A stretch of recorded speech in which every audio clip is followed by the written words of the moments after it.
Jamaah sekalian yang rahmat Allah Ta'ala, kalau kita mau membuka Al-Quran dan juga hadis-hadis Nabi, Islam sangat perhatian dengan yang namanya kemajuan. Islam sangat perhatian dengan yang namanya ilmu pengetahuan. Satu pilar kemajuan peradaban umat adalah at-ta'lim, pendidikan atau ilmu. Di antaranya Allah sebutkan dalam surat Al-Mujadilah, juz 28 ayat 11, yang khatib setir dalam mukadimah khutbah pertama tadi. A'udzu billahi minasyaitonir rajim. Yarfa'illahu alladhina amanu minkum walladhina utul ilma darajat. Wallahu bima ta'maluna khabir. Dimulai dengan ayat ya ayyuhalladzina amanu idza qila lakum tafassahu fil majalisi fafsahu yafsahillahu lakum wa idza qila ansuju fansuju.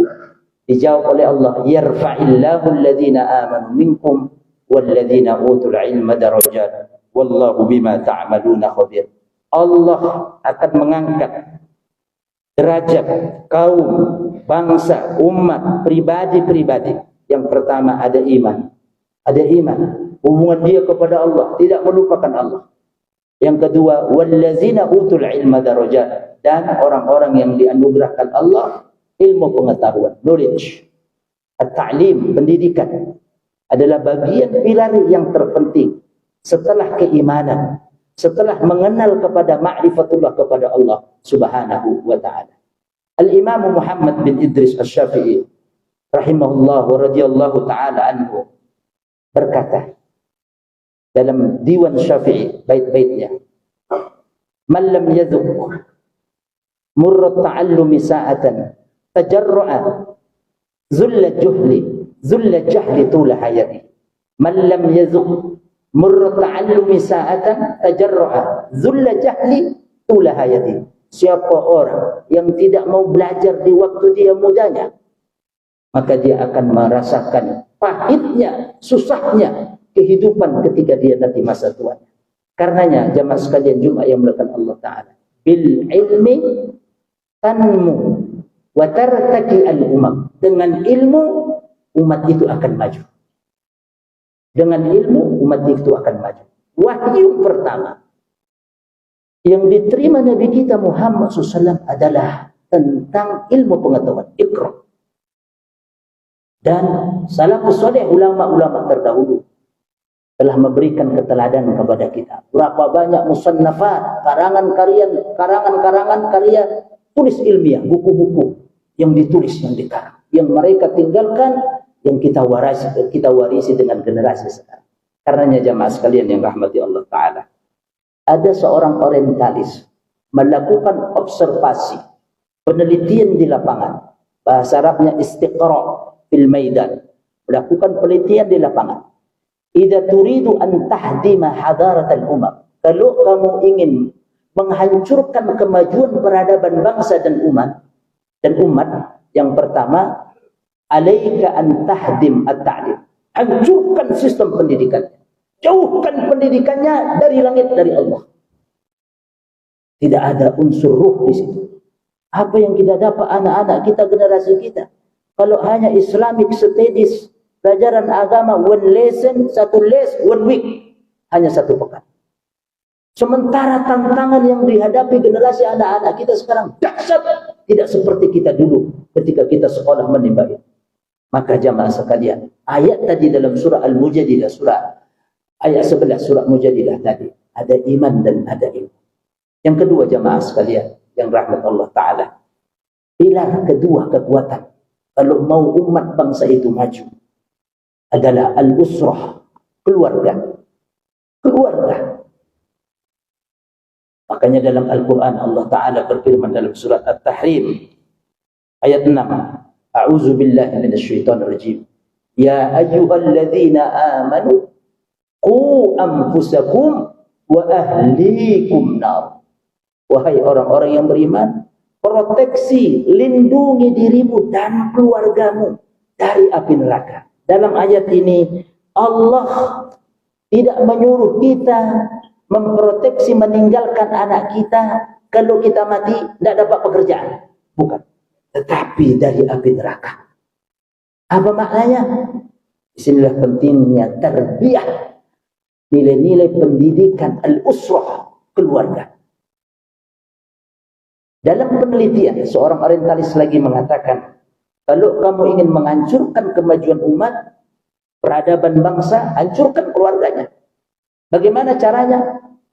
Ij'al, jadikan seorang ibu itu takhzal wa tastahyi biwasfiha annaha rabbatul bait. Jadikan seorang istri itu, seorang perempuan itu malu dia, tidak bermartabat kalau status sosialnya pendidik atau ibu rumah tangga. Alaika bi'ib'ad wa tadyid dauril jauhkan peran seorang ibu dari rumah tangga, hancurlah itu. Makanya dalam Islam jamaah Jumat melalui mimbar singkat ini, kalau kita menikahkan anak atau kita mencari jodoh, Rasul memberikan 4 kriteria. Kriteria yang keempat yang ditekankan Rasul SAW bukan masalah dunia, tapi masalah agama. Fazfar bidzatid din taribat yadak. Pilih wanita yang beragama, karena dia nanti yang mendidik anak keturunan kita. Kita tugasnya di luar mencari nafkah, kemudian mengarahkan. Yang paling banyak berperan adalah seorang ibu. Maka usrah, keluarga adalah tonggak penting kalau mau maju sebuah peradaban bangsa itu. Kalau dia sudah hancur, tatanan keluarga itu hancur, tinggal tunggu hancurnya. Seperti yang kita saksikan di dunia luar sana. Dalam syair disebutkan, al-ummu madrasatun iza a'dattaha a'datta sya'ban tayyiban a'rab. Seorang ibu itu adalah tak ubahnya sekolah pertama kali untuk anak-anak kita. Iza a'dattaha, kalau kau siapkan seorang wanita itu yang salihah, yang baik agamanya, sesungguhnya a'datta sya'ban tayyiban a'rab, engkau akan menyiapkan generasi bangsa, generasi emas yang harum semerbak. Yang ketiga, yang terakhir, jamaah sekalian Jumat yang bukan Allah Ta'ala, umat itu akan maju kalau ada keteladanan, al-qudwah. Siapa teladan kita dalam Islam? Rasulullah SAW. Rasulullah SAW sudah tidak ada, sahabatnya. Sahabat tidak ada, tabi'in. Tabi'in tidak ada, terus tabi'in. Siapa? Al-ulama warasatul anbiya. Ulama khair, ulama yang baik, ulama yang salih, yang muslim, teladan kita. Maka kalau mau umat itu hancur, dihancurkan, hancurkan keteladanan. Keteladanan ulamanya hancurkan. Hancurkan reputasi ulamanya. Kalau sudah gitu, tidak ada lagi orang yang mendengar fatwa, taujih arahan-arahan ulama. Qallil sya'nihim, persempit, perkecil ruang gerak ulama itu. Hatta la yasma' lahum wa la yaqtadi bihim ahad. Saat ada yang menteladani ulama itu dan tidak ada yang lagi mendengar.